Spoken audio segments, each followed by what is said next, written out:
Imagine working with a guy that enjoys seeing patients get intensive shock therapy in the psych ward. No need to imagine. I'm gonna tell you what it's like. This story is about the subject of electroshock therapy. It's supposed to be used to help with traumatic memories, or if you have different disorders going on in certain parts of the brain that have been specifically highlighted, you could actually potentially through electric shock. The goal is to be able to treat that.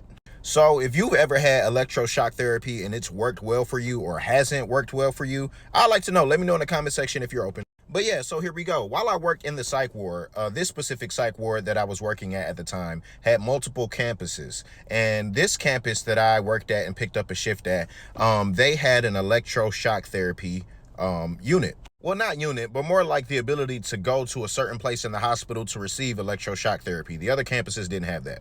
And as I was newer to the campus, I'll never forget this one nurse, tall gentleman, who was just super excited to have a new technician on the floor that maybe has not seen electroshock therapy happen to patients. And he immediately comes up to me. He's just like, "Hey, you ever been to the electroshock therapy room?" And I'm like, "Buddy seems a little excited."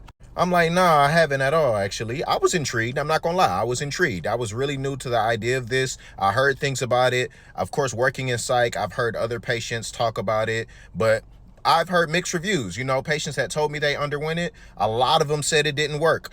Some of them said it felt like it worked, but then it tapered off. And there was a very small percentage of people that said it does work, but in my experience, either people were completely turned off from it, they didn't have a choice but to go and try it, or they're like, "Why not? Let's give it a shot. Better than dealing with the trauma or whatever disorder that is attacking me so aggressively." But mind you, this is my first day on this unit, and he's already trying to egg me on. He's like, "Yeah, why don't you come down with me to see how it goes? I can show you the ropes." Smiling, cheesing. I'm like, hey, maybe he's a nice guy. I don't judge too fast, but I definitely, my style is to leave room for people to be who they really are. So I'll tag along with him. He's going around to the rooms. He's just like, "Hey, you want to go to your electric shock therapy today? Hey, you want to go today?"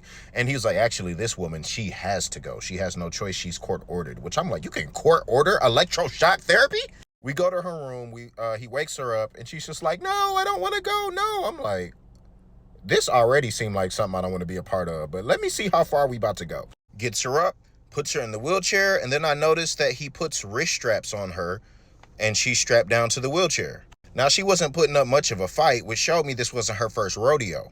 Now, she didn't seem all the way there, but she definitely seemed there enough. I can't remember what disorder she was there for. But all I know is as we're getting to the door, she's like, "It hasn't been working. It hasn't been working." And I'm like, "Yo, this is feeling wrong." And he's just giving her a reassuring smile. "It's going to be okay." Which I didn't know how to feel about. Oh, we running out of time already, y'all. Like for part 2, and I'll tell y'all what ended up happening.